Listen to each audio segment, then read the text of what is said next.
আচ্ছা শুনেন, এই আমি তার দুটো প্রশ্ন একসাথে উত্তর দিয়ে দিচ্ছি। বাংলাদেশের গত 50 বছরের যে রাজনৈতিক কালচার, এই দেশের রাজনীতিতে যেভাবে দুর্বৃত্তায়ন হয়েছে, তাতে মাফিয়া লুটেরাই রাজনীতিতে আধিপত্য বিস্তার করেছে। পেশি শক্তি এবং ক্ষমতা কেন্দ্রিক রাজনীতিতে টাকা পয়সা, কালো টাকার একটা আধিপত্য সবসময় ছিল। এখন আমি যদি আমার বাসায় টাকা রেখে, ব্যাংকে টাকা রেখে, আমার অন্য সহকর্মীদের টাকা রেখে, এই যে আমার বিকাশ স্টেটমেন্টটা দেখায় 2000 টাকা আছে, তো এইটাই কি আমার টাকা? এখন এইটা দ্বারা তো আমি বলছি শোনেন, এখন এইটা দ্বারা তো প্রকৃত চিত্র না।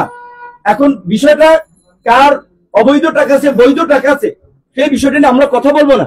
কিন্তু বাংলাদেশের প্রেক্ষাপটে রাজনীতি করতে এবং রাজনৈতিক দল পরিচালনা করতে হলে টাকার প্রয়োজন হয়। আমরা সেটা হারে হারে টের পাচ্ছি।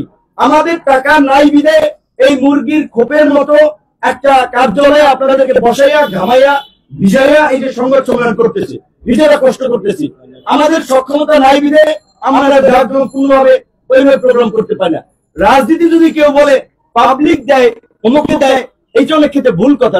যদি নিজের দলীয় নেতা কর্মীরা সাপোর্ট না করে, পাবলিক খুব বেশি সহযোগিতা করে, একটা মোমেন্টামে করে, তবে নতুন রাজনৈতিক দল সরকারের সহযোগিতা পাচ্ছে, তাদের জন্য এরকম প্রোগ্রাম করা কোনো বিষয় না, তাদের অর্থ সংস্থানও কোনো সংকট না।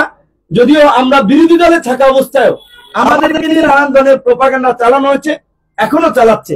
আমরা সুনির্দিষ্টভাবে বলি, গোয়েন্দা সংস্থাকে চ্যালেঞ্জ করে বললাম, আপনারা গোয়েন্দা সংস্থাগুলোর কাছ থেকে প্রতিবেদন নেন, আমাদের কারো বিরুদ্ধে কয় টাকার কি অভিযোগ ছিল।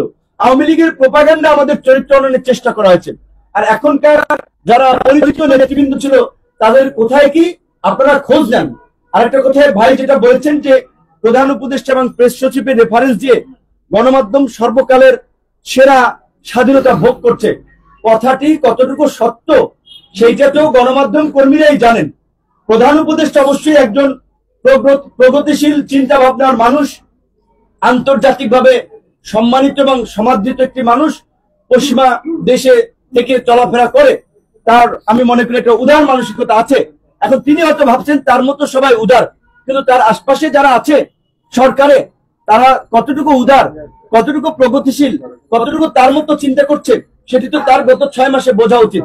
তার সরকারের প্রতি যেভাবে দলমত নির্বিশেষে 6 মাস আগে সমর্থন ছিল একচেটিয়া, সেই সমর্থন আজকে কেন রাজনৈতিক দলগুলো সন্দেহ সংশয়ের চোখে দেখছে? কেন তারা যেভাবে শুরুতে রাষ্ট্র সংস্কারের জন্য ব্ল্যাঙ্ক চেক দিয়েও এখন দ্রুত সময়ের মধ্যে নির্বাচন চাচ্ছে? কেন সরকারের নিরপেক্ষতা নিয়ে প্রশ্ন তুলছে? আমি প্রধান উপদেষ্টার কাছে এটা বলবো, মাননীয় প্রধান উপদেষ্টা, আপনি অত্যন্ত একজন সম্মানিত বিজ্ঞ ব্যক্তি। আপনার দুর্দিনে এই ছাত্র নেতৃবৃন্দ অনেকে যখন আপনার ধারে কাছেও ছিলেন, আপনি যখন ছিলেন না, তখন এই গণ অধিকার পরিষদের এই ছেলেরা, এই মেয়েরা মশাল মিছিল করেছে ডক্টর ইউনূসকে হয়রানির প্রতিবাদে, সেমিনার করেছে judicial harassment on doctor Yunus, তার পাশে ছিল। কোন আমরা উচ্চাকাঙ্ক্ষার সুবিধা লাভের জন্য না, দেশ এবং জাতির প্রয়োজনে। তার প্রতি আমাদের অনুরোধ থাকবে, আজকের এই সংবাদ সম্মেলনকে আমলে নিয়ে এই আদামরা উপদেষ্টা পরিষদ, এই দুর্বল উপদেষ্টা পরিষদ পুনর্গঠন করে আপনি অবাধ সুষ্ঠু নিরপেক্ষ নির্বাচনের মধ্যে দিয়ে রাষ্ট্র সংস্কার করে জাতিকে একটি নতুন দিশার সন্ধান দিন। অন্যথায় এই দেশ একটি সংকটে পড়বে। আপনি হয়তো অসম্মানের মধ্যে দিয়ে আপনার বিদায় নেওয়া লাগতে পারে, কারণ যেভাবে দেশের পরিস্থিতি ঘটাচ্ছে আমরা খুব উদ্বিগ্ন এবং আমরা সংশয়ের মধ্যে আছি। যে কারণে আজকে আপনাদের সামনে এই কথাগুলো বলা। ধন্যবাদ।